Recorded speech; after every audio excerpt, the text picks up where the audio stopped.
Hare Krishna, everyone. Welcome to class 13. We're nearly complete with the first canto of the Srimad Bhagavatam. We're going to read, after Yudhishthir's surmising that perhaps Krishna has left the planet, we're going to read Arjuna's realizations and his perspective in chapter 15. We only have 5 chapters to go, and the plan is to finish it with a special bonus class next class. Yeah. So we'll start with some kirtan. Okay. Hi, sweet souls. Haripol. As always, so wonderful to get to be here with all of you. So putting down, setting aside our doing and material energy and being willing to open to spiritual energy. And bringing with you all that's present, pouring your heart out through your voice as we chant together tonight. Starting with our opening prayers. Thank you, thank you, thank you, thank you to all of our teachers. Deep breath in.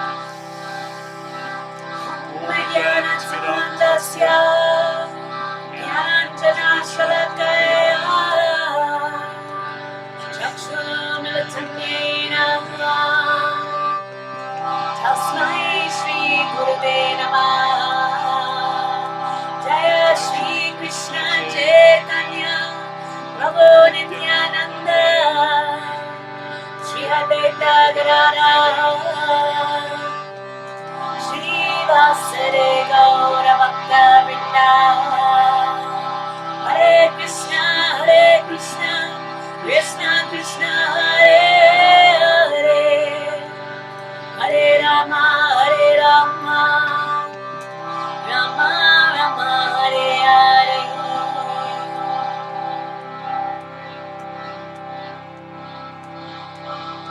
Hare Krishna,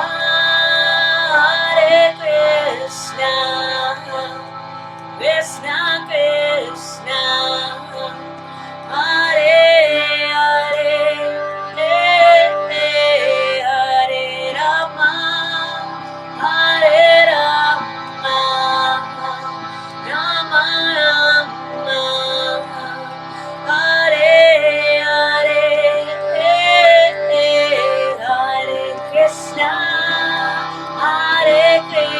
Krishna, Krishna Krishna, Hare Hare,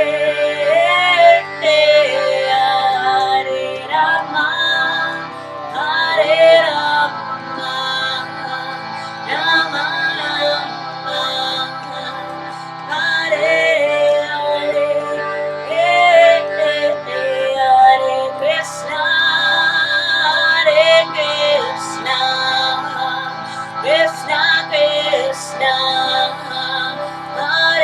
Krishna, Krishna Krishna, Hare Hare, Hare Rama, Rama Rama,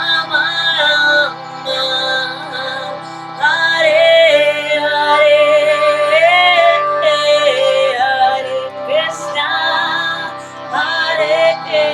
Krishna, Krishna Krishna, Hare Hare, Hare Rama,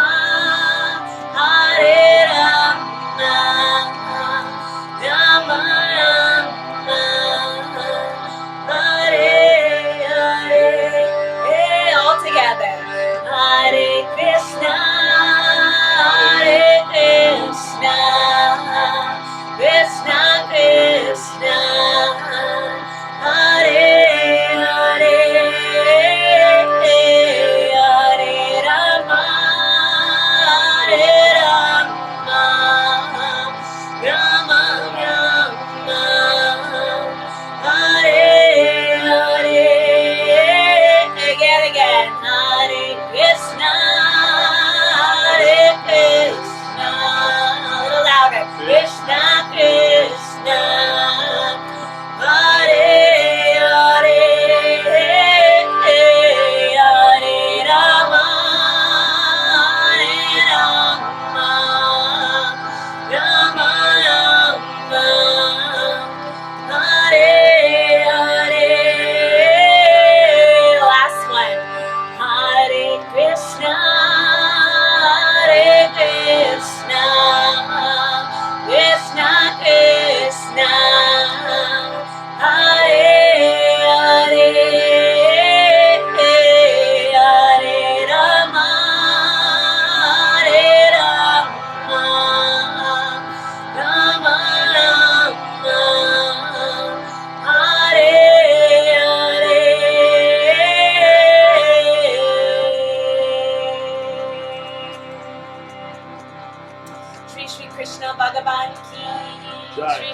Chaitanya Mahaprabhu ki, Jai. Harinam Sankirtan ki, Pramad Bhakti House Sangha and Beyond ki, Shastra Study Group ki, Hari Hari Bol, Gaur Premananda, Hari Bol.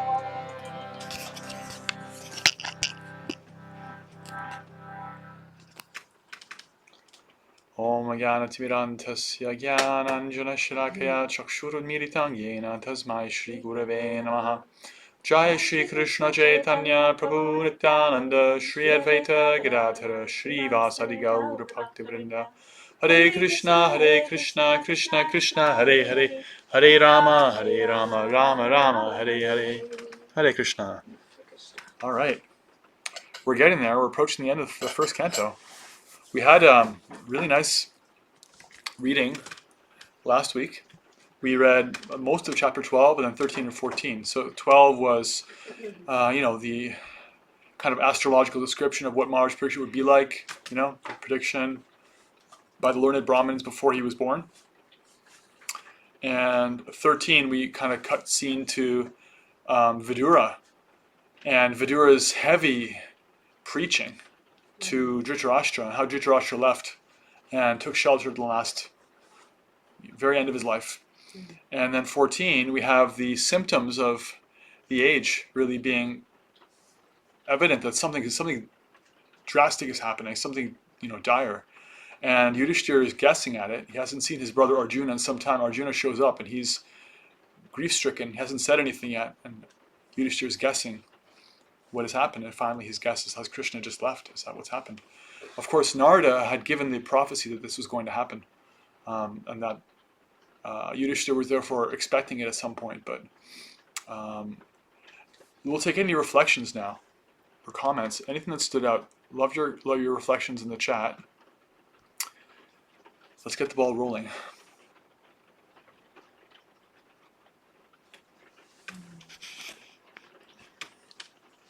Nancy, I think you're speaking, but you're muted. Thank you so much.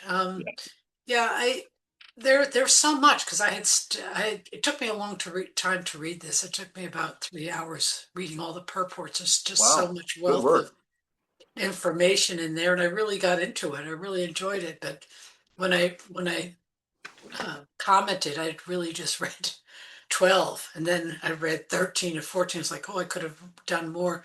But it really is this thing that that struck me was Krishna was trying to do his best to set up the world, even after the battle, to have a noble, virtuous devotee king, starting the age of Kali Yuga, to really, knowing that it's an age of quarrel, to at least establish something that might be a lineage that would not cause the world to crumble. And then I also, and then in 13, I was really struck by, it was said in many places, that it is the duty of the more advanced devotee to help those who are less advanced to understand Krishna consciousness, which is really beautiful. I keep on thinking that I may be the only version of the Bhagavad Gita somebody would ever see. And therefore I have to be trying to act in a way that would be a fair representation of the Bhagavad Gita. So thank you. Yeah, thank you. And it's a way to attract a lot of mercy as well. Krishna says at the end of the Bhagavad Gita that anybody who shares his science with anyone else, they're the most dear to me. No one will ever be more dear. It's so important to him to share the spiritual science of yoga, how it actually we connect to the Lord, what that connection is. So, yeah, I like that. The duty of every devotee is to teach less advanced devotees. Yeah. Thank you. Any more reflections on what you read or heard from each other's reflections?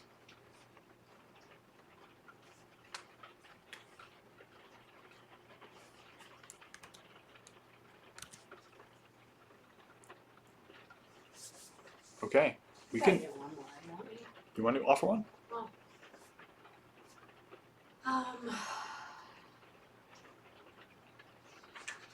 Now, did we get that in one of? I have this written down. I'm trying to remember if we read it in those chapters, or it was something that we jumped ahead to. But we got an answer to one of Parikshit's questions. Which question? I think we were just talking about it maybe in advance. But what you do now that I have 7 days to live, what shall I do? Yeah. I think we got some foreshadowing. We got some foreshadowing. And so, that answer is focus your mind and heart on Krishna. Yeah. Right? And just there's so much, death and loss and grief happening in our world and in some inner circles and life, all the comings and goings. All the time. Like I just all the comings and goings. Leaf off of one of the plants as I was doing plant seva, Tracy. One of the leaves was dying, so I retired it. Right, so there was an ending, but like that is coming for all of us at any moment, and so. Yeah. Rather than waiting for someone to tell us you have 7 days to live, or a month to live, or 2 months to live, or whatever, we can do that right now and focus your mind and heart on Krishna. And we're trying to do that together. Yeah. In our Sangha and in all the other Sanghas that you're each a part of, and in our sadhana, and that practicing bhakti, like that's our, like Prahlad shares in his prayers, like that practicing bhakti is the qualification, because none of us have them anyway. Like how are we so fortunate to have landed where we are and to receive all the great fortune that we have, and have Krishna turn his side-eyed glance, towards us. Yeah. So, yeah, what a way. There's just so much inspiration and like example that is given to us in how Bhishma left, and how Yudhishthir's choosing to step into being a leader, sort of like an ending and a beginning, and even Dhritarashtra trying to even at the final hour, trying to figure out maybe how he can engage a bit. Yeah. Yeah, and we're going to see with this chapter that we're going to read, the first one right here off the bat, chapter 15, we're going to see how Arjuna processes loss, right? This is a very heart-wrenching scene. Yudhishthira has guessed correctly that Krishna has left, and Arjuna is the witness to it. And we're going to hear from him. And it's kind of like a microcosm of everybody's loss that we're always going through. But how does a devotee process that? And you will see he doesn't bypass his grief and pain. And at the same time, if you all remember, Arjuna has had this before, this experience of like feeling completely empty and lost, and Krishna came through for him in the Bhagavad Gita, and it's always very poignant for me to see how Arjuna takes shelter of that again. So we're going to jump in to chapter 15. The Pandavas retire timely. Om Namo Bhagavate Vasudevaya. Om Namo Bhagavate Vasudevaya. Om Namo Bhagavate Vasudevaya. Om Namo Bhagavate Vasudevaya. Om Namo Bhagavate Vasudevaya. Om Namo Bhagavate Vasudevaya. Verse 1, Sutta Goswami said, Arjuna, the celebrated friend of Lord Krishna, was grief-stricken because of his strong feeling of separation from Krishna, over and above all of Maharaj Yudhishthira's speculative inquiries. So practically he couldn't really even speak. He's choked up. Due to grief, Arjuna's mouth and lotus-like heart had dried up. Therefore his body lost all luster. Now, remembering the Supreme Lord, he could hardly utter a word in reply. With great difficulty, he checked the tears of grief that smeared his eyes. He was very distressed because Lord Krishna was out of his sight, and he increasingly felt affection for him. Remembering Lord Krishna and his well-wishes, benefactions, intimate familial relations, and his chariot driving, Arjuna, overwhelmed and breathing very heavily, began to speak. Arjuna said, O king, the Supreme Personality of Godhead, Hari, who treated me exactly like an intimate friend, has left me alone. Thus my astounding power, which astonished even the demigods, is no longer with me. So, Prabhupada's going to talk about this, I think, in some of these purports. Let me see if he actually... I think I'll talk a little bit about it now, but As Prabhupada points out in this purport, quoting Bhagavad Gita 10:41, quote, anyone specifically powerful and opulent in wealth, strength, beauty, knowledge, and all that is materially desirable is to be considered but a product of an insignificant portion of the complete whole of my energy, says Krishna. So Krishna is actually, as I'm kind of like fond of saying, there's only one powerful, and everyone else is empowered. So Arjuna is feeling that he actually witnessed Krishna's leaving, effectively, and he knows it because his empowerment has been withdrawn. Arjuna was the most qualified warrior, and in so many ways he did outstanding service. I'm not exactly sure if that's not this purport. I'm not exactly sure if Prabhupada elaborates on exactly the past time around Arjuna becoming weakened, but we'll read on, and if I find it, I'll read it, and if not, I will summarize it myself. So Arjuna is lamenting now because of this. I've just lost him whose separation for a moment would render all the universes unfavorable and void, like bodies without life. Only by his merciful strength was I able to vanquish all the lusty princes assembled at the palace of King Drupada for the selection of the bridegroom. With my bow and arrow I could pierce the fish target and thereby gain the hand of Draupadi. But basically the whole Mahabharata is the Pandavas with Krishna. Mm-hmm. So he's recounting so many different ways in which he received the favor of the Lord, and all the different ways in which he was empowered. This is how devotees, they think, I was able to do this service and that service, and they don't think like I'm a big deal. Mm-hmm. They could feel that this is coming from Krishna. So he's remembering all these services, and in remembering that, he's remembering Krishna. He's remembering how he defeated Indra to get to Indra's blessings. He saved a demon called Maya and got his blessings. Verse 10, it was he only who loosened the hair of all the wives of the miscreants. That means they made them widows. Mm-hmm. Of all the wives of the miscreants who dared open the cluster of your queen's hair, which had been nicely dressed and sanctified for the great Rajasuya sacrificial ceremony. At that time, she fell down at the feet of Lord Krishna with tears in her eyes. Arjuna is giving credit to Krishna for the results of that battle of Kurukshetra. Mm-hmm. He's recalling also how they had just challenge after challenge. Dhritarashtra sent Durvasa Muni to go be fed by them, knowing that Durvasa Muni had 10,000 disciples, and the Pandavas would be unable to be feeding all of them. And Durvasa Muni was famous for having a short temper, so he thought that they would suffer because of it. And that in that pastime, it's described in Purport 11 that in that pastime,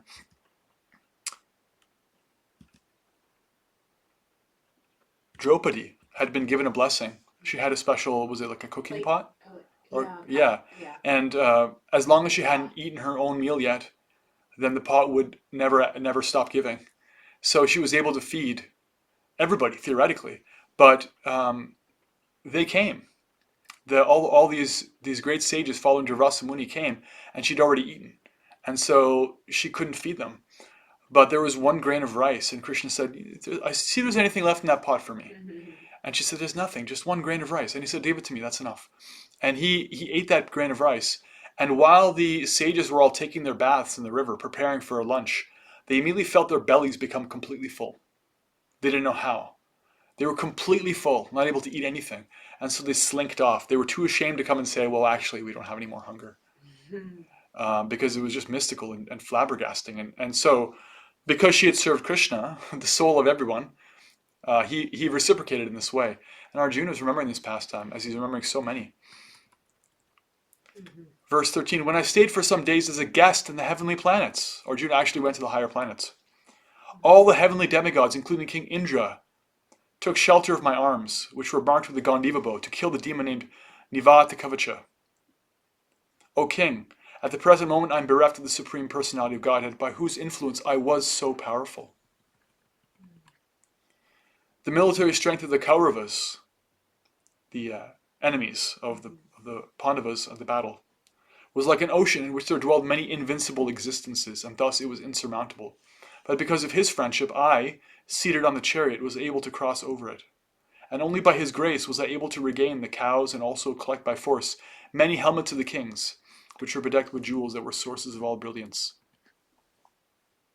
It was he only who withdrew the duration of life from everyone, and who in the battlefield withdrew the speculative power and strength of enthusiasm from the great military phalanx made by the Kauravas. Their arrangement was expert and more than adequate, but he, while going forward, did all this. Great generals like Bhishma, Drona, Karna, Bhurishara, Susharma, Shalya, Jayadratha, and Bahlika all directed their invincible weapons against me, but by Lord Krishna's grace they could not even touch a hair on my head. Similarly, Prahlad Maharaj, the supreme devotee of Lord Nrsingadev, was unaffected by the weapons the demons used against him. So, there's a way in which, in separation, the devotee becomes even more Krishna conscious. Right? We're seeing here that all these pastimes happen, and the devotees, like Arjuna always knew that it's Krishna's empowerment. Right? But it's like, that's just life. It's just life with Krishna empowering you. But as soon as he leaves, now he's just like yearning and hankering, and all those pastimes become very poignant. And everything he could do, he's recalling again and again through the clear lens of that was just Krishna's mercy, right? This attitude of deep remembrance and gratitude for everything that Krishna has done, combined with like love. This is very much emblematic of the pure devotee. Verse 18, O king, his jokings and frank talks were pleasing and beautifully decorated with smiles. His addresses unto me as, O son of Pritha, O friend, O son of the Kuru dynasty, and all such heartiness are now remembered by me, and thus I am overwhelmed. Generally, both of us used to live together and sleep, sit, and loiter together. And at the time of advertising oneself for acts of chivalry, sometimes if there was any irregularity, I used to reproach him by saying, My friend, you are very truthful. He would tease him. They were bros. And he's remembering this. You know, they would make fun of each other. Even in those hours when his value was minimized, he, being the Supreme Soul, used to tolerate all these utterings of mine, excusing me exactly as a true friend excuses his true friend, or a father excuses his son. O Emperor, now I am separated from my friend and dearmost well-wisher, the Supreme Personality of Godhead, and therefore my heart appears to be void of everything. In his absence, I have been defeated by a number of infidel cowherd men while I was guarding the bodies of all the wives of Krishna. Now here's the pastime. So Prabhupada talks about the purport. The important point in this verse is how is it possible that Arjuna could be defeated by a gang of ignoble cowherd men, and how such mundane cowherd men could touch the bodies of the wives of Lord Krishna, who are under the protection of Arjuna. Ignoble. Ignoble. Opposite of noble. Not noble. Yeah.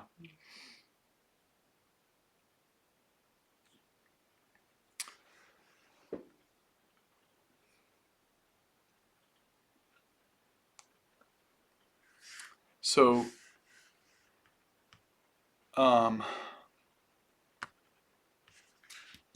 verse 21. I have the very same Gandiva bow, the same arrows, the same chariot drawn by the same horses, and I use them as the same Arjuna, to whom all the kings offer their due respects. But in the absence of Lord Krishna, all of them, at a moment's notice, have become null and void. It is exactly like offering clarified butter on ashes, accumulating money with a magic wand, or sowing seeds on barren land. Right? Usually you offer ghee in sacrifices on a fire. If you offer it on dead ashes, it's useless. Right. Arjuna is feeling completely devoid of everything. There's the pastime in reference here is that Arjuna was, after Krishna left, he was deputed to protect some of Krishna's wives, and he couldn't even do that.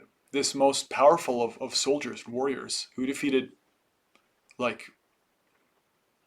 warrior after warrior, against insurmountable odds in the battle of Kurukshetra, he couldn't do it.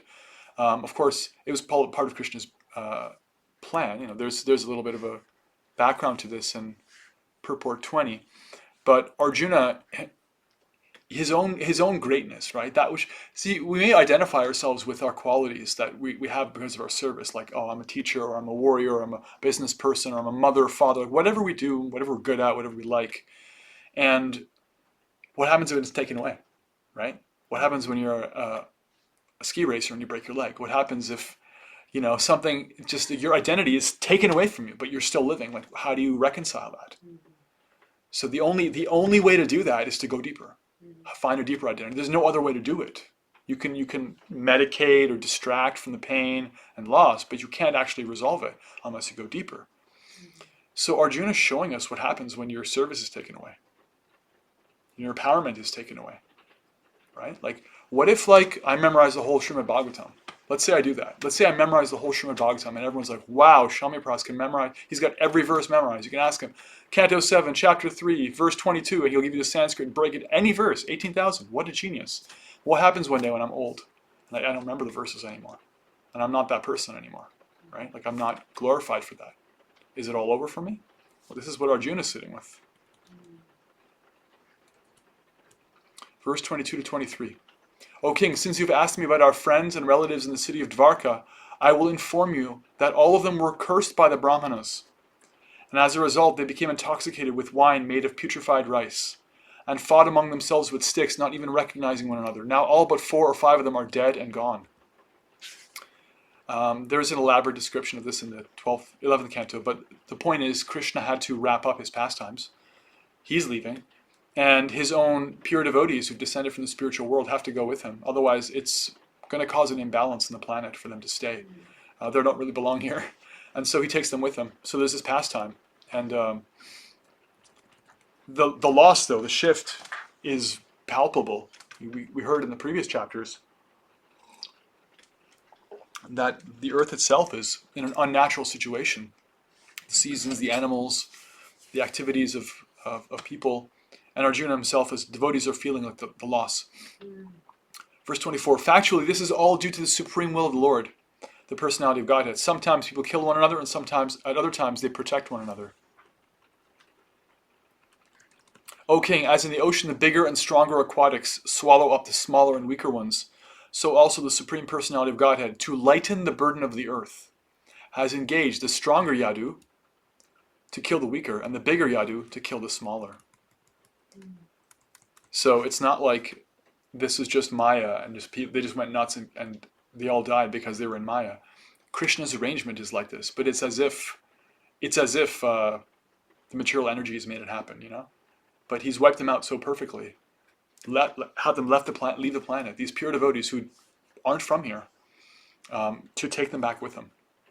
Wrap up his pastimes. Did they give names like Bhishma, for example? Bhishma? Yeah. Bhishma passed away on the battlefield Right, so that's 4 chapters ago. I know, but was that part of the arrangement? These are different people then. Yeah, this is like in Dvarka, where Krishna lived with his family members, there was like 16,108 wives and so many children. And so many children of children. And some of their names are given in the Krishna book. Many of their names are given in the Krishna book, like Samba. You know, all those persons, they're all descending from the spiritual world. They're all eternal associates of Krishna. They all go. Yeah, they all have to go with him. But it's a very shocking scene, you know? And Arjuna is trying to process all of that. So what does he do? Verse 27. Now, I am attracted to those instructions imparted to me by the personality of Godhead, Govinda, because they are impregnated with instructions for relieving the burning heart in all circumstances of time and space. Purport. Herein, Arjuna refers to the instruction of the Bhagavad Gita. The Lord left behind him the instructions of the Bhagavad Gita, not for the benefit of Arjuna alone, but also for all time and in all lands. Arjuna is saying that I'm remembering those instructions that are for relieving the burning heart in all circumstances of time and space. Right? So, Prabhupada says, the Bhagavad Gita being spoken by Krishna, the personality of Godhead, is the essence of all Vedic wisdom. The problems which arose in the heart of Arjuna on the battle of Kurukshetra was solved by the teachings of the Bhagavad Gita, again after the departure of the Lord from the vision of earthly people.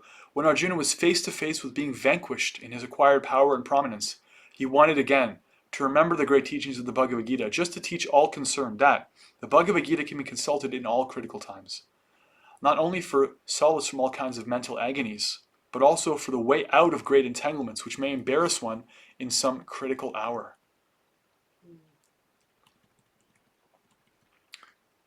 So this whole purport is glorification of the Bhagavad Gita. And the essential message of the Bhagavad Gita of the Lord and the living entity both as being eternal beings and the relationship between them being eternal. And Prabhupada says the Bhagavad Gita begins with the problems of life by discriminating the soul from the elements of matter and proves by all reason and argument that the soul is indestructible in all circumstances, and that the outer covering of matter, the body and the mind, change for another term of material existence which is full of miseries. The Bhagavad Gita is therefore meant for terminating all different types of miseries, and Arjuna took shelter of this great knowledge which had been imparted to him during the Kurukshetra battle. Right, so it's good enough for Arjuna at Kurukshetra. It's good enough for him now when Krishna is leaving the planet, and the loss we can only imagine. It's good enough for all of us. It's constantly useful. Krishna left behind everything we need. Verse 29, Arjuna's constant remembrance of the lotus feet of Lord Sri Krishna rapidly increased his devotion. And as a result, all the trash in his thoughts subsided. Because of the Lord's pastimes and activities, and because of his absence, it appeared that Arjuna forgot the instructions left by the personality of Godhead. But factually, this was not the case, and again he became lord of his senses. Because of his possessing spiritual assets, the doubts of duality were completely cut off. Thus he was freed from the three modes of material nature and placed in transcendence. There was no longer any chance of his becoming entangled in birth and death, for he was freed from material form. Upon hearing of Lord Krishna's return to his abode, and upon understanding the end of the Yadu dynasty's earthly manifestation, Maharaj Yudhishthira decided to go back home, back to Godhead. Kunti, after overhearing Arjuna's telling of the end of the Yadu dynasty and disappearance of Lord Krishna, engaged in the devotional service of the transcendental personality of Godhead with full attention and thus gained release from the course of material existence. The Supreme Unborn, Lord Sri Krishna, caused the members of the Yadu dynasty to relinquish their bodies, and thus he relieved the burden of the world. This action was like picking out a thorn with a thorn, although both are the same to the controller. So this pastime is described in more detail in this purport, verse 34. Prabhupada points out that Vishwanath Chakravarti Thakur says that the rishis like Shaunaka and others who were hearing Srimad Bhagavatam from Sutta Goswami were not happy to hear about the Yadus dying in the madness of intoxication. To give them relief from this mental agony, Sutta Goswami assured them that the Lord caused the members of the Yadu dynasty to relinquish their bodies, by which they had to take away the burden of the world. The Lord and his eternal associates appeared on earth to help the administrative demigods in eradicating the burden of the world. The beginning of the Krishna book points out that Brahma, beginning of 10th canto, Brahma received the prayers of the world. The earth personified came to him to remove the burden of all these impious rulers and warriors, and all these things are happening on the surface of the globe and causing distress to her and all the sincere children that she's taking care of. And he said, I have to take this to the big guy. And he prayed, and Krishna came and said, I'm coming, and my associates are coming. You all demigods, you should also appear. So to reduce the burden of the world. He therefore called for some of the confidential demigods to appear in the Yadu family and serve him in his great mission. After the mission was fulfilled, the demigods, by the will of the Lord, relinquished their corporeal bodies by fighting amongst themselves in the madness of intoxication. There's a bit of a backstory there why that had to happen. There's a curse involved, but essentially Krishna's will, his own sweet will.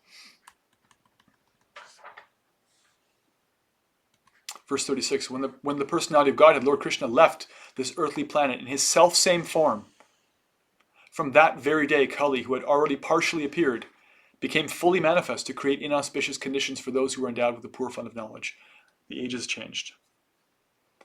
Maharaj Yudhishthira was intelligent enough to understand the influence of the age of Kali, characterized by increasing avarice, falsehood, cheating, and violence throughout the capital, state, home, and among individuals. So he wisely prepared himself to leave home, and he dressed accordingly. Thereafter, in the capital of Hastinapur, he enthroned his grandson, Maharaj Parikshit, who was trained and equally qualified as the emperor and master of all land bordered by the seas. Notice how detached Yudhishthira is from his role. Notice how ready he is to relinquish control. Yeah. Contrast that with the materialists once they have power. How difficult it is to get them. You've got to rip it out of their cold, dead hands. Maharaj Yudhishthira immediately put in place a succession strategy. He knew ahead of time that you have to have someone come after you, right? This is how devotees think. Like, we're hosting morning programs on Friday mornings. We're thinking like, what happens if we're not here? We've got to have someone lead it without us. Like it's got to go on. It's not about one person. We're not like in charge of anything. We're just carrying it for some time and passing it along, empowering as many people as we can, right? And they'll empower other people. So he empowered his grandson, taught him everything he needed to know. And he got all that teaching from Bhishma Dev, right? And he's just giving everything. Now he's enthroning his grandson and walking away. And this is very emblematic, very, very typical behavior of pure devotees. You see it over and over again in the Bhagavatam. Parisha's going to do it too in a couple of chapters. We're going to have a bit of a time jump. He's going to grow up. But Yudhishthira is like, that's it. It's up to you now. I'm going. Maharaj Yudhishthira at once relinquished all his garments, belt, and ornaments of the royal order and became completely disinterested and unattached to everything. Then he amalgamated all the sense organs into the mind, then the mind into life. Life, that's his prana, his life air. Life into breathing. His total existence into the embodiment of the 5 elements, and his body into death. Then as pure self, he became free from the material conception of life. Thus annihilating the gross body of 5 elements into the 3 qualitative modes of material nature, he merged them in one nescience, and then absorbed that nescience in the self, Brahman, which is inexhaustible in all circumstances. He started toward the north, treading the path accepted by his forefathers and great men to devote himself completely to the thought of the Supreme Personality of Godhead. And he lived in that way wherever he went. The younger brothers of Maharaj Yudhishthira, Bhima, Arjuna, Nakula, Sahadev, observed that the age of Kali had already arrived throughout the world and that the citizens of the kingdom were already affected by irreligious practice. Therefore, they decided to follow in the footsteps of their elder brother. They had all performed all the principles of religion and as a result rightly decided that the lotus feet of Lord Sri Krishna are the supreme goal of all. Therefore, they meditated upon his feet without interruption. Can you pause for one quick second? So I Sure. thought I was going down a different path with this. I thought that they were like, I forget who the one devotee was that like just she was able to like give up she was able to like die on command. I thought they were all like leaving their bodies and going into the spiritual world. They're just going into like recluse situations and living out the rest of their life in meditation. Like, is that what's happening here? Let's see if Prabhupada talks about it or the verses say. Because I kind of thought that they were all dying, but then you just read this other thing about him like walking around. So I'm like, wait, they're not giving up their bodies, they're giving up their. They do leave, and then They will leave their They leave the bodies. palace, Yeah, but in the Himalayas near Rishikesh. yeah, they all go north. leave their bodies. That's okay. So they're just They're It's preparing for coming. that. It's Wow. coming. They've done the internal work. Right. Like Yudhishthira just merged everything into the false ego and the false ego into Brahman, and he's got everything set aside for Parisha to take care of. Him and his brothers are all leaving, so you could look at them face to face. They're on the planet, but they're leaving, and their days are numbered. They're going. okay. And Kunti did the same thing. Yes. Okay. All right. Sorry. I just was. No. Fair question. Yeah. Verse 47 to 48. Thus, by pure consciousness, due to constant devotional remembrance, they attained the spiritual sky, which is ruled over by the Supreme Narayana, Lord Krishna. This is attained only by those who meditate upon the one Supreme Lord without deviation.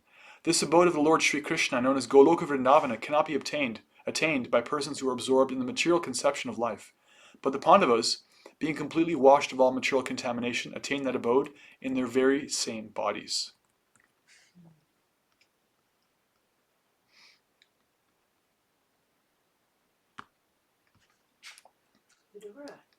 Vidura, while on pilgrimage, left his body at Prabhas. Because he was absorbed in thought of Krishna, he was received by the denizens of the Pitruloka planet, where he returned to his original post. Vidura was Yamaraj, coming to take birth in Leela. That's right. So he has more service to do. Just like the demigods, they leave and they go back to their posts. Draupadi also saw that her husbands, without caring for her, were leaving home. She knew well about Lord Vasudeva Krishna, the personality of Godhead. Both she and Subhadra became absorbed in thoughts of Krishna and attained the same results as their husbands. Purport. When flying an airplane, one cannot take care of other planes. Everyone has to take care of their own plane, and if there is any danger, no other plane can help another in that condition. Similarly, at the end of life, when one has to go back home back to Godhead, everyone has to take care of themselves, without help rendered by another. The help is, however, offered on the ground, before flying. Similar to the spiritual master, the father, the mother, the relatives, the husband, and others can all render help during one's lifetime. But while crossing the sea, one has to take care of themselves and utilize the instructions formerly received. And so we see like the formality of like in the material conception, she's a wife in a very formal system where she's dependent on them. But everything she needs, she has as a spirit soul for going back to Godhead. She's no longer depending on her husbands for that. That's not a material role to fulfill, right? No, we're all taking shelter of each other as devotees, and Prabhupada said we have to fly our own plane, right? So she did that, and it's very like important lesson, a very important kind of example. Of course, for devotees, like the ideal way to leave your body is in a kirtan with other devotees. I've been to like hospitals, devotees like leading kirtan for someone who's leaving their body. It's a beautiful service. It may or may not be possible in somebody's situation, but it is possible to go back to Godhead.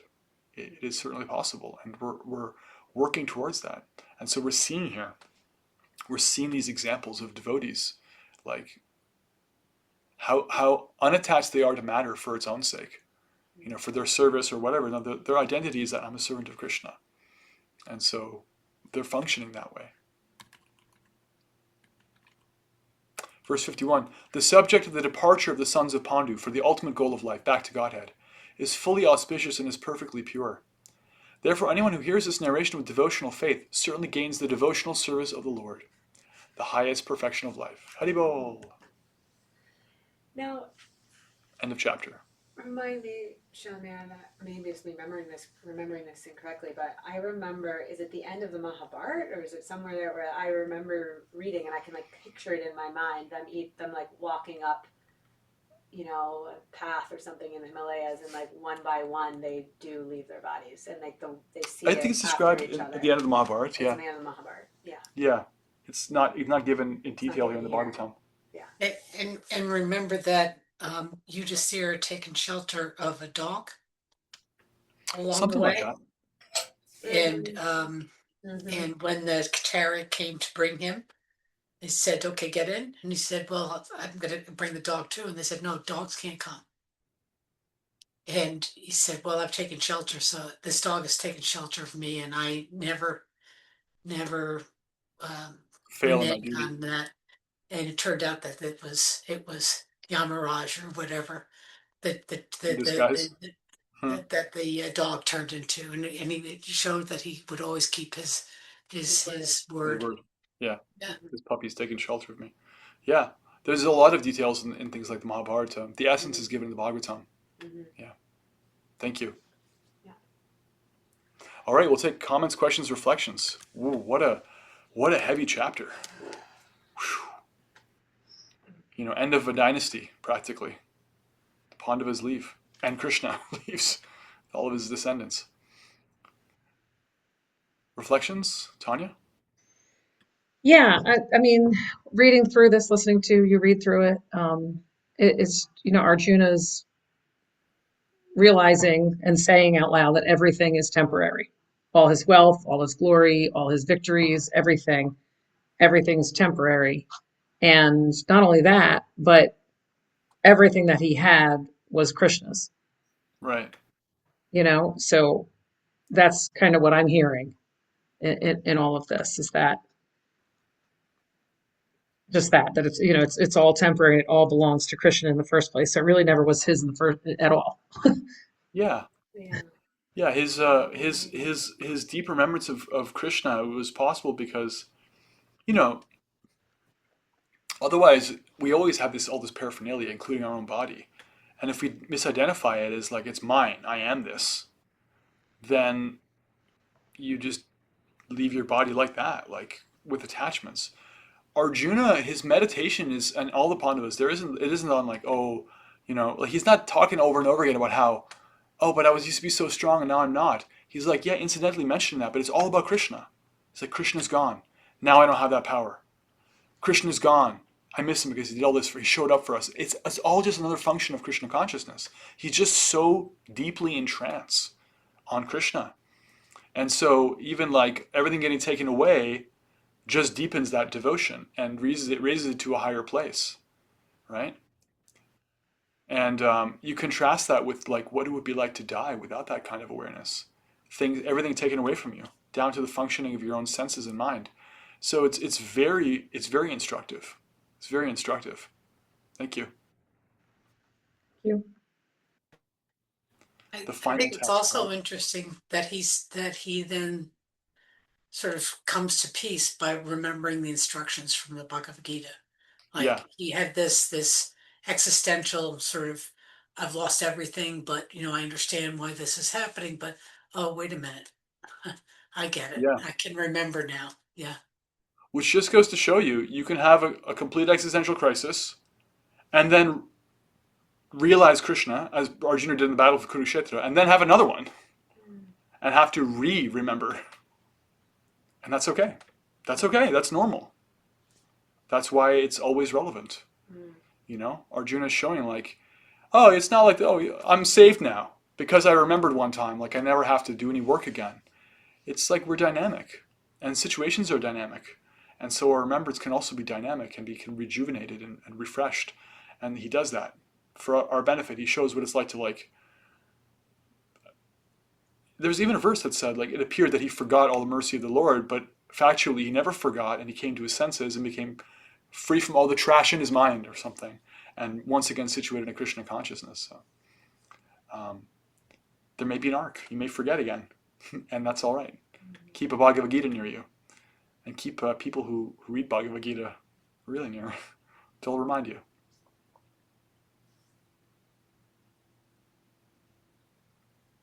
Yeah, any more reflections or comments or questions from this chapter before we dive into 16?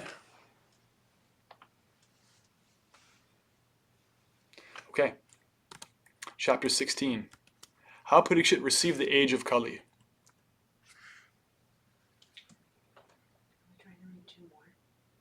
We're trying to read chapters 16 and 17 today, yeah. Okay. Maharaj Parikshit then began to rule over the world as a great devotee of the Lord under the instructions of the best of the Brahmins. He ruled by those great qualities which were foretold by expert astrologers at the time of his birth. If you want to check those out, that's chapter 12. Once, when Maharaj Parikshit was on his way to conquer the world, he saw the master of Kali Yuga, who was lower than a Shudra, disguised as a king and herding the legs of a cow and bull. The king at once caught hold of him to deal sufficient punishment. Purport. The purpose of a king's going out to conquer is not for self-aggrandizement. Maharaj Parikshit went out to conquer the world after his ascendance to the throne, but this was not for the purpose of aggression on other states. He was emperor of the world, and all small states were already under his regime. His purpose in going out was to see how things were going on in terms of the godly state. The king, being the representative of the Lord, has to execute the will of the Lord duly. There is no question of self-aggrandizement. Thus, as soon as Maharaj Parikshit saw that a lower-class person, a lower-class man, in the dress of a king, was herding the legs of a cow and a bull, at once he arrested and punished him. The king cannot tolerate insults to the most important animal, the cow, nor can he tolerate disrespect for the most important man, the Brahmin. Human civilization means to advance the cause of Brahminical culture, and to maintain a cow protection is essential. So there's going to be a pastime here. He's, as somebody empowered by Yudhishthira, somebody who's the grandson of the Pandavas, knower of Dharma, he's not going to allow this to happen in his kingdom. He's going to ask him some questions before he punishes him. There's a miracle in milk. Verse 5, Shonika said, why did Maharaj Parikshit simply punish him since he was the lowest of Shudras? Please describe all these incidents. It's a nice verse, verse 8. As long as Yamaraj, who causes everyone's death, is present here, no one shall meet with death. The great sages have invited the controller of death, Yamaraj, who is the representative of the Lord. Living beings who are under his grip should take advantage by hearing the deathless nectar in the form of this narration of the transcendental pastimes of the Lord. Verse 10, while Maharaj Parikshit was residing in the capital of the Kuru Empire, the symptoms of the age of Kali began to infiltrate within the jurisdiction of his state. When he learned about this, he did not think the matter very palatable. This did, however, give him a chance to fight. He took up his bow and arrows and prepared himself for military activities. Wherever the king visited, he continuously heard the glories of his great forefathers, who were all devotees of the Lord, and also all the glorious acts of Lord Krishna. He also heard how he himself had been protected by the Lord from the powerful heat of the weapon of Ashvatthama. The king, being very pleased with the singers of such glories, opened his eyes in great satisfaction. Now you may hear from me what happened while Maharaj Parikshit was passing his days hearing of the good occupations of his forefathers and being absorbed in thought of them. The personality of religious principles, Dharma. The personality of religious principles, Dharma personified, was wandering about in the form of a bull, and he met the personality of earth in the form of a cow, who appeared to grieve like a mother who has lost her child. She had tears in her eyes, and the beauty of her body was lost. Thus Dharma questioned the earth as follows. This is the backstory to a cow and a bull being beaten. Dharma, in the form of a bull, asked, "Madam, are you not hale and hearty? Why are you covered with the shadow of grief? It appears by your face that you have become black. Are you suffering from some internal disease, or are you thinking of some relative who is away in a distant place?" Dharma is continuing. "I have lost my 3 legs, and I am standing now on one only. Are you lamenting for my state of existence, or are you in great anxiety because henceforward the unlawful meat-eaters will exploit you? Or are you in a sorry plight because the demigods are now bereft of their share of sacrificial offerings because no sacrifices are being performed at present? Or are you grieving for living beings because of their sufferings due to famine and drought?" Okay, from the purport. With the progress of the age of Kali, 4 things particularly, namely the duration of life, mercy, the power of recollection, and moral or religious principles will gradually diminish. Since Dharma, or the principles of religion, would be lost in the proportion of 3 out of 4, the symbolic bull was standing on one leg only. When 3/4 of the population of the world become irreligious, the situation is converted into hell for the animals. In the age of Kali, godless civilizations will create so many so-called religious societies in which the personality of Godhead will be directly or indirectly defied. And thus faithless societies of men will make the world uninhabitable for the saner section of people. So, continuing the purport, I'm drawing on this a longer purport here. Actually, I'll continue reading from the chapter. Prabhupada's going to elaborate more on these 4 principles. Are you feeling compunction for the unhappy women and children who are left forlorn by unscrupulous persons? Or are you unhappy because the goddess of learning is being handled by Brahmins addicted to acts against the principles of religion? Or are you sorry to see that the Brahmins have taken shelter of administrative families that do not respect Brahminical culture? So this is a series of verses talking about the degradation of the age. This is the bull talking to the cow. Yeah, the principle of religion talking to the earth personified.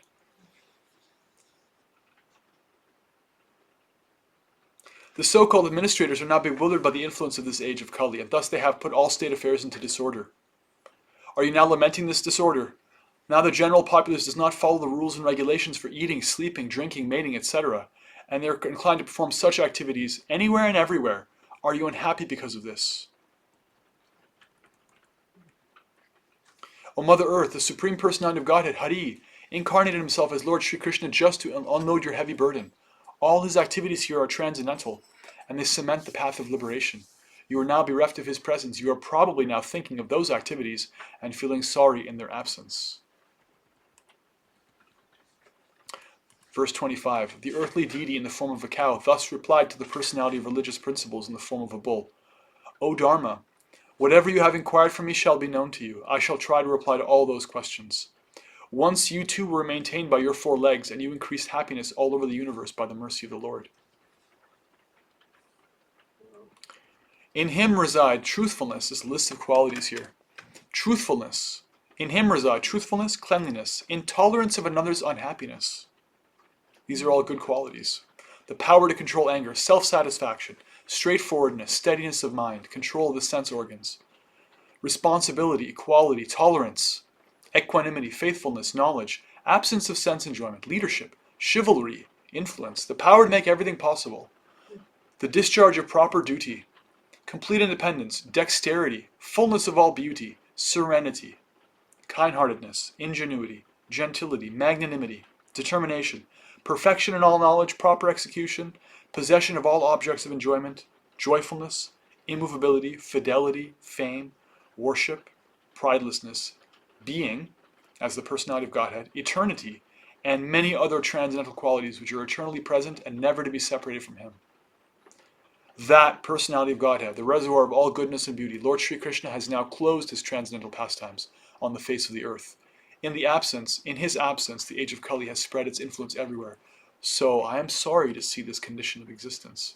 Swami Press, can I ask you another question? Sure. So tell me if I'm remembering this correctly. So the Krishna book started with Mother Bhumi coming in the form of a cow and talking to Krishna and saying, like, it's horrible. I need help. Come help us.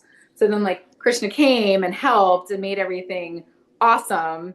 And now he's gone and Mother Earth is like, now it's bad again. Is this like, it comes full circle? Sort of, effectively. But it's not like a zero-sum game. Because if you remember, a zero-sum game means like you win and then someone else loses. Someone else wins and then you lose. Like it all adds up to zero. You know, it's not like Krishna was there, now he's gone, it's back to what it was before. He's absolute. If you remember, one of the questions that was asked of Sutta Goswami by the sages is, where did religion go? Where did the principles of Dharma go after Krishna left? And the answer came back, they're residing in the pages of Srimad Bhagavatam. They're residing in the pages of Srimad Bhagavatam. Just as Arjuna remembers the Bhagavad Gita and is once again fully Krishna conscious. But yeah, there is this pastime, there is this suffering. You know, the earth is feeling the separation, and all of her children are suffering because of this. That the bad qualities have come. You know, the ages has shifted, and now we enter the age of Kali, which is darker. But what that means and what to do about it is coming up, right? Thank you.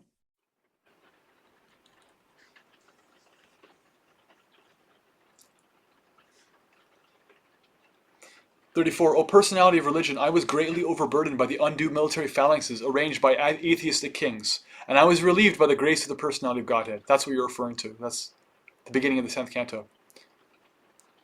But chronologically, we're hearing here in the first canto, this is actually after that, right? We're going to hear about so many pastimes of Krishna. We're going to, of course, the whole over the course of the whole Bhagavatam. Yeah. We're going to hear so many things. They're going to jump in different periods of time. But this particular pastime is after Kurukshetra, after Krishna's left. After all his childhood pastimes, at the end, chronologically, of everything that happens in Canto 10. Right. But we're hearing the backstory of how Bhagavatam was spoken to Parikshit. This is very salient for that. Mm-hmm. I was relieved by the personality of Godhead. Similar to you also, Dharma, were in a distressed condition, weakened in your standing strength, and thus he also incarnated by his internal energy in the family of the Yadus to relieve you. To Dharma Sangstapanartaya, he says in Bhagavad Gita, I advent myself to reestablish Dharma. Was one of his purposes. Mm. Who therefore could tolerate the pangs of separation from that supreme personality of Godhead? He could conquer the gravity and passionate wrath of his sweethearts like Satyabhama, one of his wives, by his sweet smile of love, pleasing glance, and hearty appeals. When he traversed the earth's surface, I would be immersed in the dust of his lotus feet, and thus would be sumptuously covered with grass, which appeared like hairs standing on me out of pleasure.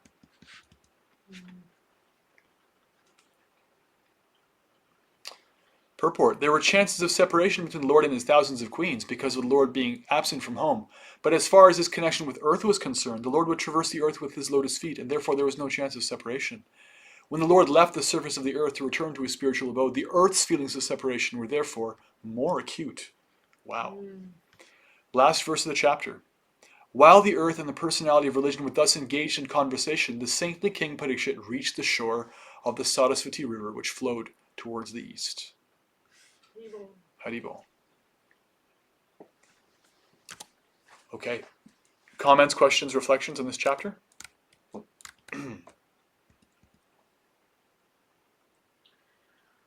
I love how there's a personality behind everything. Yeah. Dharma personified, the earth personified. Yeah.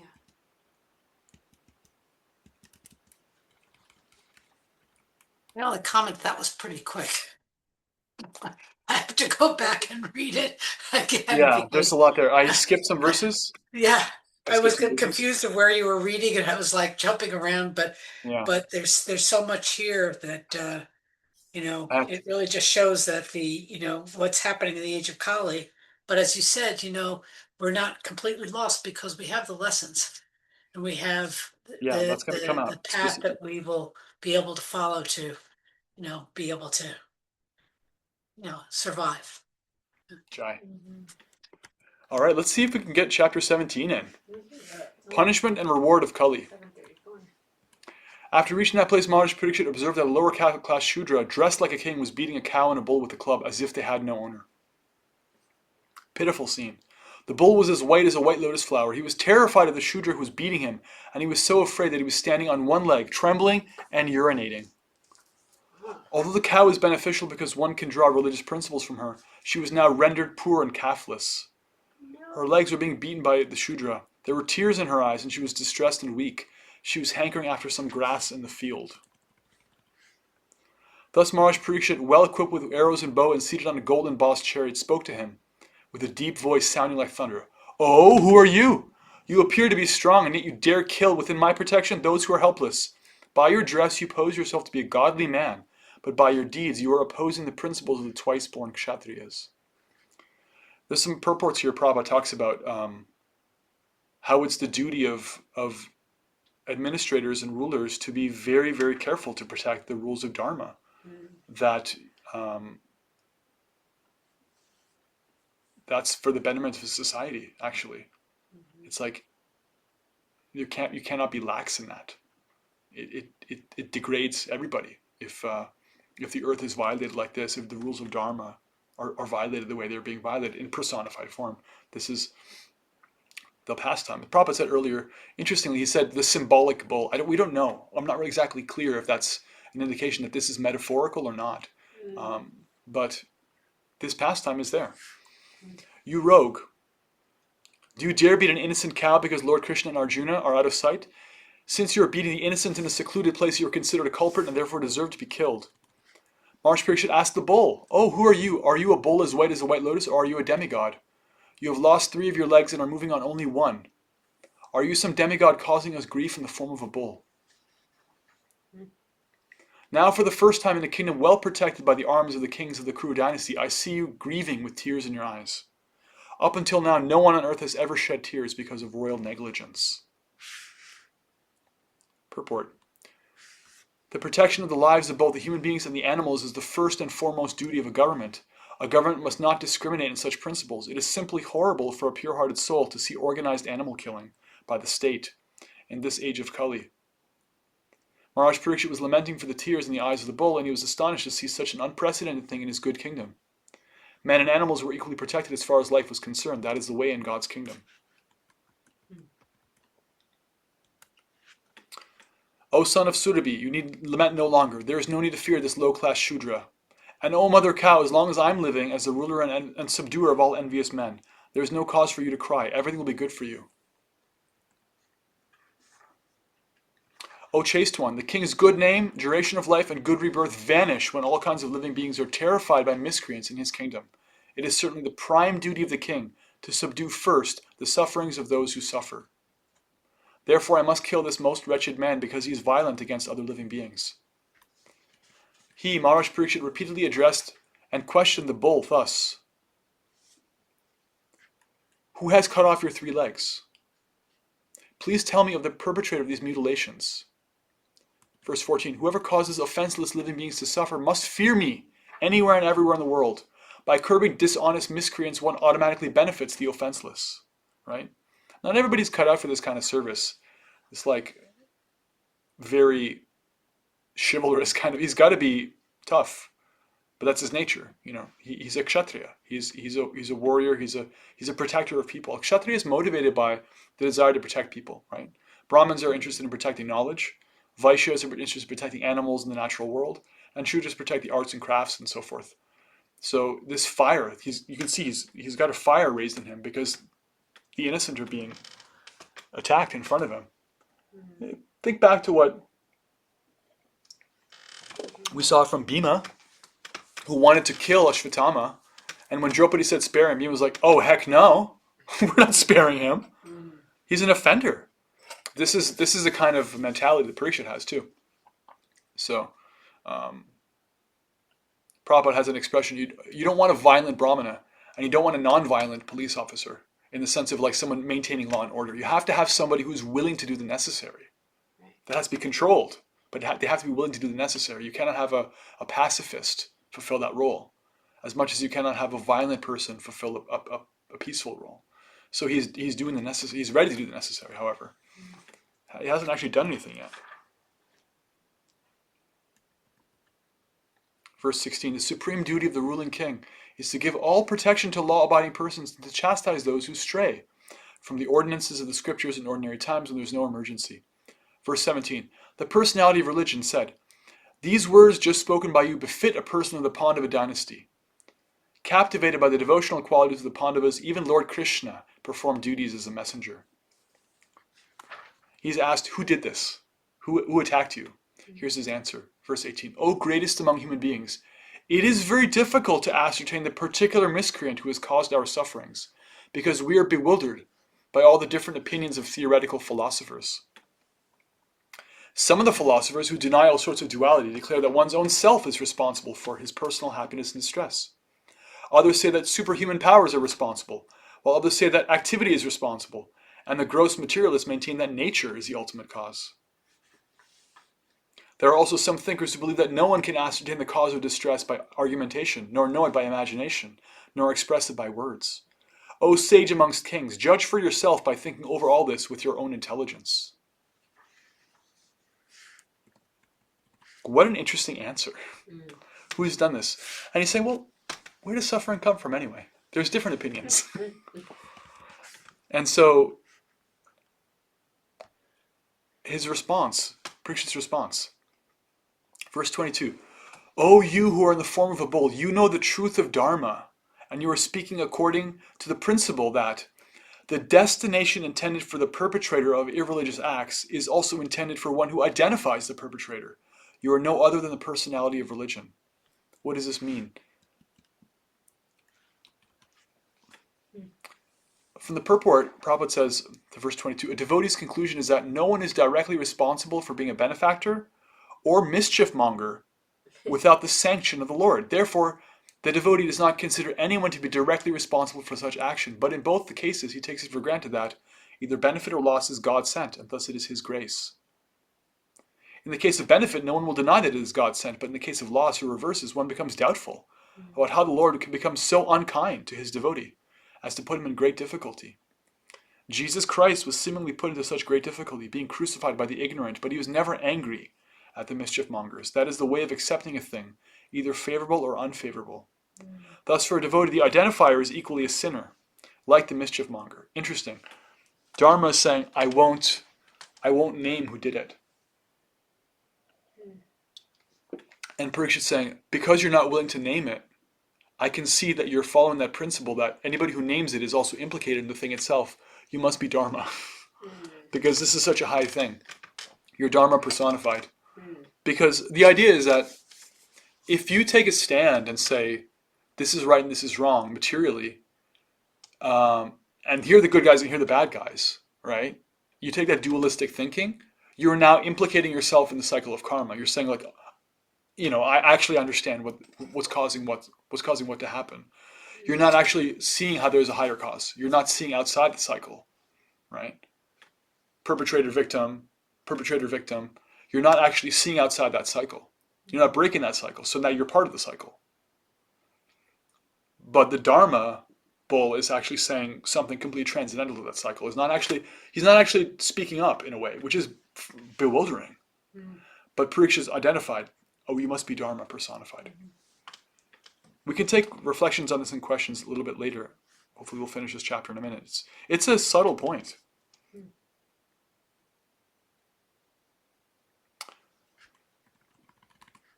Thus, it is concluded that the Lord's energies are inconceivable, verse 23. No one can estimate them by mental speculation or by word jugglery. In the age of Sattva, truthfulness, your four legs were established by the four principles of austerity, cleanliness, mercy, and truthfulness. But it appears that three of your legs are broken due to rampant irreligion, in the form of pride, lust for women, and intoxication. So in this purport and the coming purports, Prabhupada talks about the 4 principles of Dharma. Austerity, cleanliness, mercy, and truthfulness. In the cycle of the ages, there's 4 ages that keep repeating. Satya, Treta, Dvapara, Kali. And as they continue into the next one principle of religion, of Dharma, becomes diminished. So in Satya Yuga, all 4 were there. By Kali Yuga, only 1 is standing. What is the one that's still there? Truthfulness. If you can't do anything else, just be honest about how fallen you are. Just be honest. If you can't even be honest, then you're truly fallen. Honesty has to still be there. But austerity, cleanliness, and mercy are lost. And Prabhupada talks in these purports about the regulative principles and how each of these regulative principles that devotees follow are associated with one of the principles of Dharma. Right? Verse 25. You are now standing on 1 leg only, which is your truthfulness, and you are somehow or other hobbling along. But quarrel personified Kali, flourishing by deceit, is also trying to destroy that leg. Purport. The principles of religion do not stand on some dogmas or man-made formulas, but they stand on 4 primary regulative observances, namely austerity, cleanliness, mercy, and truthfulness. The mass of people must be taught to practice these principles from childhood. Austerity means to accept voluntarily things which may not be very comfortable for the body, but are conducive for spiritual realization. Similarly, cleanliness is necessary both for the mind and for the body.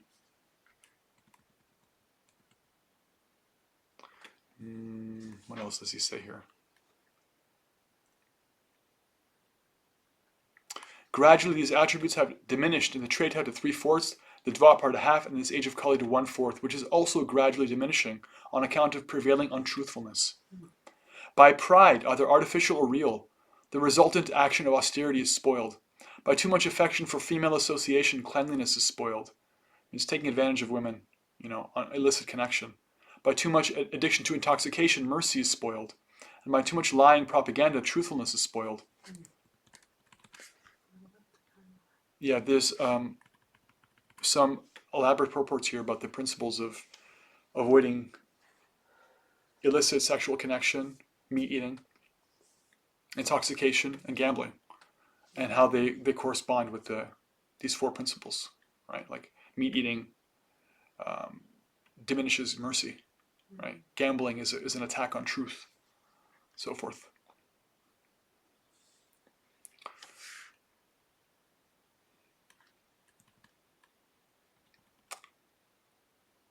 Verse 28, Maharaj Parikshit, who could fight 1,000 enemies single-handedly, thus pacified the personality of religion and the earth. Then he took up his sharp sword to kill the personality of Kali, who is the cause of all irreligion. When the personality of Kali understood that the king was willing to kill him, he at once abandoned the dress of a king, and under pressure of fear, completely surrendered to him, bowing his head. The man was Kali. He's the personality of Kali. But he surrenders. Maharaj Parikshit, who is qualified to accept surrender and worthy of being sung in history, did not kill the poor surrendered and fallen Kali, but smiled compassionately, for he was kind to the poor. The king said, "We have inherited the fame of Arjuna. Therefore, since you have surrendered yourself with folded hands, you need not fear for your life, but you cannot remain in my kingdom, for you are the friend of irreligion." If the personality of Kali, irreligion, is allowed to act as a man-god or an executive head, should have called the protest that, no man-gods. Certainly, irreligious principles like greed, falsehood, robbery, incivility, treachery, misfortune, cheating, quarrel, and vanity will abound. Therefore, O friend of irreligion, you do not deserve to remain in a place where experts perform sacrifices according to truth and religious principles for the satisfaction of the Supreme Personality of Godhead.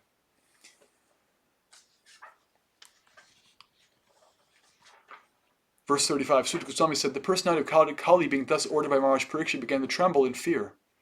Seeing the king before him like Yamaraj, ready to kill him, Kali spoke to the king as follows. Verse 37, please fix some place for me where I can live permanently under the protection of your government. Verse 38, Sutta Goswami said, Maharaj Parikshit, thus being petitioned by the personality of Kali, gave him permission to reside in places where gambling, drinking, prostitution, and animal slaughter were performed. It is, after all, the age of Kali. he does have a right to exist. It's part of Krishna's plan. But the dharmic Maharaj Yudhishthira will let him stay in his kingdom. So the relationship of these 4 irreligious activities to the diminishing of the 4 qualities is elaborated on this purport, verse 38. I won't go into it, but it's a longer purport, but you can read there.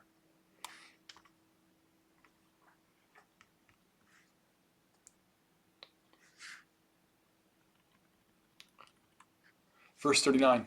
The personality of Kali asked for something more, and because of his begging, the king gave him permission to live where there was gold.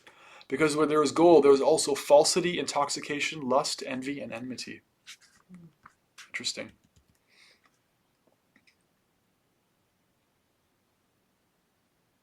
From the purport. So the personality of Kali became gold standardized. Even a gold standard exchange in currency is bad. Gold standard currency is based on falsehood because the currency is not on a par with the reserved gold. The basic principle is falsity because currency notes are issued in value beyond that of the actual reserved gold. This artificial inflation of currency by the authorities encourages prostitution of the state economy. The price of commodities becomes artificially inflated because of bad money or artificial currency notes. Bad money drives away good money. Instead of paper currency, actual gold coins should be used for exchange, and this will stop prostitution of gold. Interesting economic ideas.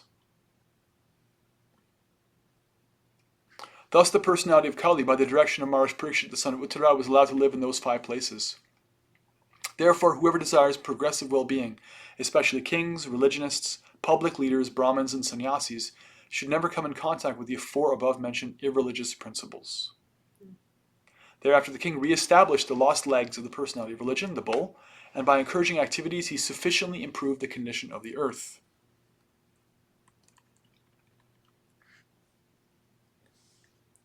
The most fortunate Emperor Maharaj Parikshit, who was entrusted with the kingdom of Hastinapur by Maharaj Yudhishthira when he desired to retire, is now ruling the world with great success due to his being glorified by the deeds of the kings of the Kuru dynasty. Maharaj Parikshit is so experienced that by dint of his expert administration and patronage, it has been possible for you to perform a sacrifice such as this. He's speaking to the persons, the sages holding sacrifice at Naimisharanya, headed by Shaunaka. The next 2 chapters we're going to read next week. It's about how Maharaj Parikshit is cursed, how he receives that curse, and how it results in him taking shelter of Shukadeva Goswami to hear the Bhagavatam. All right, we made it to 3 chapters. Woo! Hare Krishna. Hare Krishna. Kind of lightning speed. We'll take any reflections or questions or comments, and please extend that to the WhatsApp too afterwards. We want to keep it going. What did you hear? So I have a question. So Yes. we talked kind of in the middle of the class about how good or bad, it's all Krishna's arrangement, that for us to say something's bad or good puts us in the way of being disillusioned or whatever. So with all the bad that's going on in the world today, is a devotee not supposed to speak out? I'm trying to reconcile when we see bad things that people in power are doing, right? Sure. In any decade. What's then I know we have, we're not in this total caste, Kshatriya, Brahmana, Sudra, so yeah, how do you, there has to be or maybe not, but there's a check and balance. If you're watching people who are, children or women being abused or what have you, are we just supposed to turn a blind eye to that and be like, this is Krishna's will? Well, I'm just trying to reconcile. Did Parikshit turn a blind eye when this happened in front of him? No. Did Srila Prabhupada lay back in those purports when he said, this is the disgraceful situation when you slaughter animals and you treat people like this? No, he didn't stop speaking truth. The personality of Dharma is making a point, right? For those who are, especially for those who are in a position to lead and are trying to take some leadership responsibility, they have to speak up. It's required. The consequences of not speaking up, Prabhupada makes very clear in that section. I didn't read all the purports, but being very weak and insipid in the face of irreligion, adharma, especially exploiting other living entities, the vulnerable, children, women, cows, brahmanas, is how you accelerate the degradation of your entire culture, civilization, family, whatever it is you're trying to protect. You have to speak up. But it depends on your role.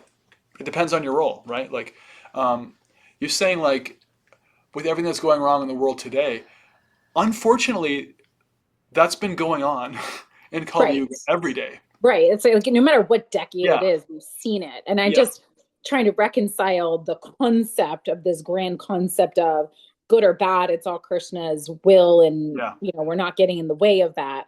But also there's been through all of the Kali right. Yuga that I'm aware of, like every decade has horror.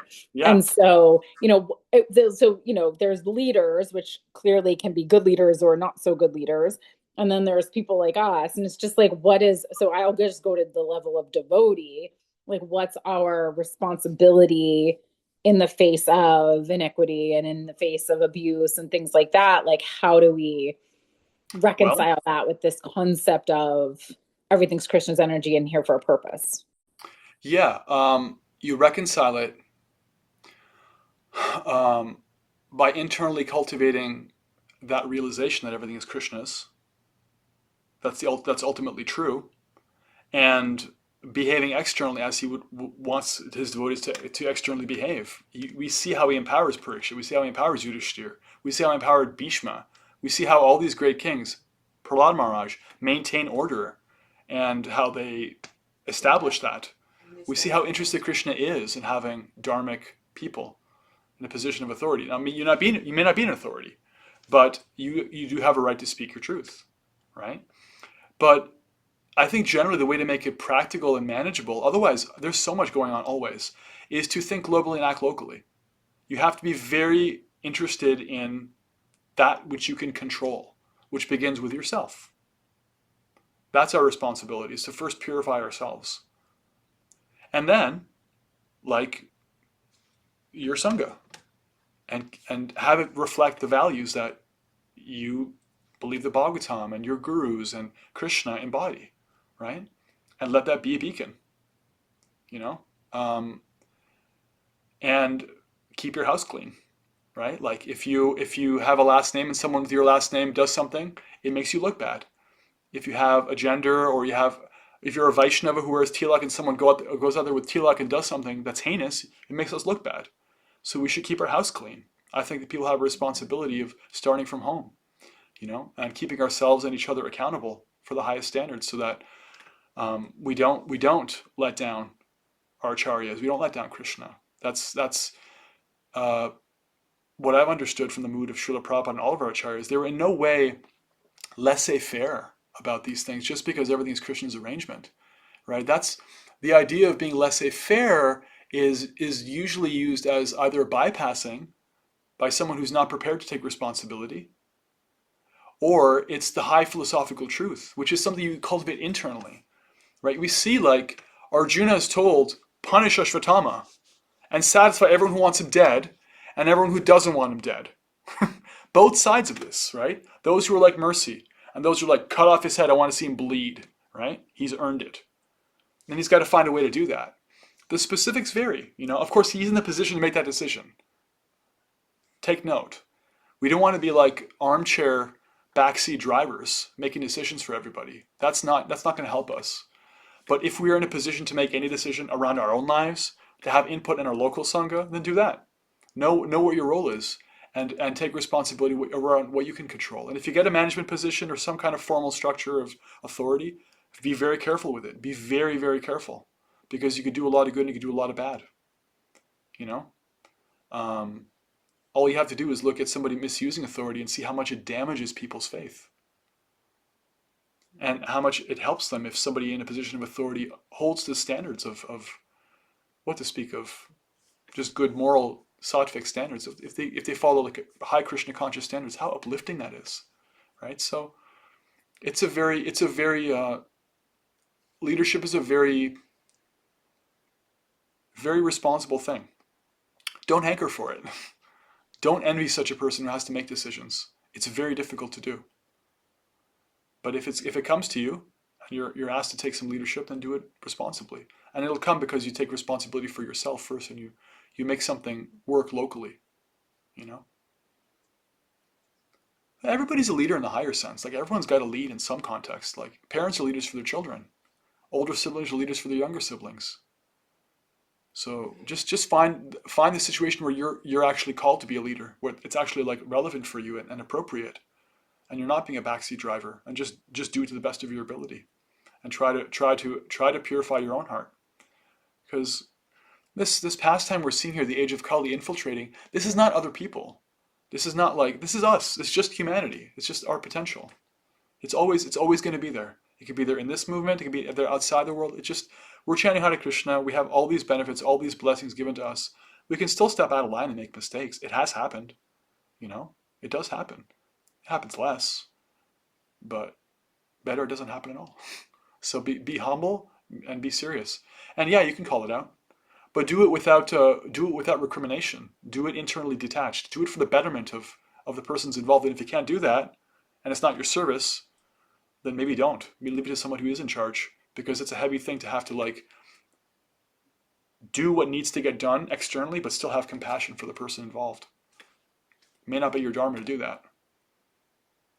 So it's like we hold both that the higher intelligence of understanding that everything is Krishna's arrangement, including everything happening now. Right. And then also take action in the ways that are under our control and that stand up with Correct. what you believe is truth. But try to remain conscious of the higher intelligence while doing it and not be consumed by all of what's happening. Yeah. Otherwise, you're not going to be Krishna conscious. You'll be drama conscious. Right. Goodness knows there's enough of it going around. But not be blind to it. Yeah.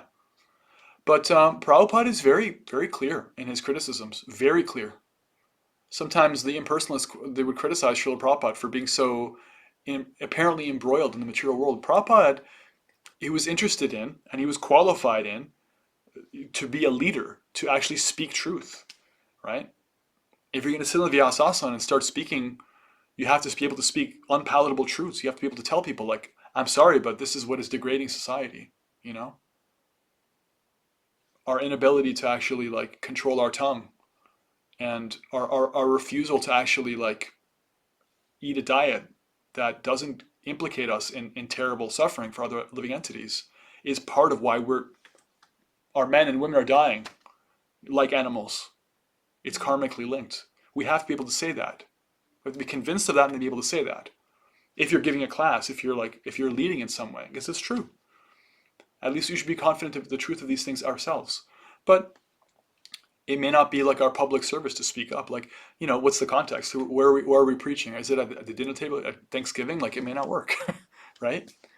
But at the end of the day, the way I see it too is that because everything is under Krishna's control, nobody can ruin this planet. Nobody can blow it up. You know, there's a next stage after this. Krishna is actually in control. You know? So, because it is out of our control. You can't figure it all. You can't sort it out. You can't make it dharmic. You can do your best, and it's like, yeah, Krishna, it's up to you. Otherwise, you drive yourself nuts. So there's that too. Yeah. Hope that helps. Yeah, thank you. I just I like asking these because I like hearing how you answer them, because I think conceptually I get it. But if I was to be asked it, you know what I mean? Like, I'm like, how can I talk about that exactly? You know what I mean? If people kind of, and your response was beautiful, and it, you know, brings it all back full circle. But I just really appreciate how you frame your answers. I'm like trying to get better at like trying to frame, you know, when people ask questions about what we believe and how we show up in the world and what we bring, you know, to you know, as our I'll call it mark on, you know, humanity. It's just interesting to get some questions, and just I love hearing the way that you construct like answers and the way you do. It just makes a lot of sense. So thank you. I hope it was helpful. You're welcome. You know, when you think about how to answer that question, think about how you'd want it answered if you asked it. Right? Think about the person who's asking, what their situation is in their context. Like, I found it very refreshing when someone answers with humility and honesty and no hint of trying to be defensive or covering anything up. It's like, own it. Own any mistakes our movement has made. Own any personal mistakes. Own them. Because that's actually like a sign of somebody who's ready and able to make advancement. Don't run around and lie. Don't try to be something you're not. Don't try to play yourself off as something higher than you are. Don't pretend that people haven't misused the principles of bhakti or, or anything. Just like be real. And that I found that very refreshing. If I ask somebody a question, like, what are you guys about? And they're like, this. And I'm like, well, wait a minute. Like, does everyone follow that? And it's like, well, they try. Sometimes people fail, I find that honesty refreshing, that realness. That's something I look for. There's no pretension there. There's no like, yeah, we're saints here. It's like the process is saintly. Prabhupada is saintly. I'm just a servant. I'm trying to follow that. Like that kind of attitude, I think, helps. But we don't lie. The principles we're following, they would make the world a better place. Hands down. We're confident of that. We're not going to be shy about it. People ask us, do you actually have solutions for violence? Yeah, we do. We don't have like diplomatic and political solutions. We have personal solutions to uplift people's consciousness. That is actually how it has to happen. It doesn't happen on a piece of paper. It doesn't happen in some conference room. It happens in here. That's where it happens. That's where the revolution is. The revolution will not be televised. The revolution is live, as the song says. So, some thoughts. Think globally, act locally. Yeah. We're out of time. Yeah. Hare Krishna. Okay, I want to hear more reflections, but I want to hear them on WhatsApp. So don't let me down, because otherwise I'm not going to sleep if I can't get any reflections from you guys. Please reflect back on chapters 15, 16, and 17, Arjuna's lamentation, and the manifestation of Parikshit's rule and how he treated the age of Kali. Next week we'll read the last two chapters. Wow. Parikshit's curse, his accepting the curse, and his accepting of Shukadeva as a teacher, and the Bhagavatam beginning to be spoken from his mouth. So says Sutta Goswami. So stay tuned. We're going to wrap up this canto, and then we're going to jump to Canto 2. Yeah. Krishna willing. Mm-hmm. Jai Srila Prabhupada ki jai, Srimad Bhagavatam ki jai, Maharaj Parikshit ki jai. Hare Krishna, Krishna Krishna, Hare Hare, Hare Ram, Ram Ram, Hare Hare. Hari Bol. Thanks everyone.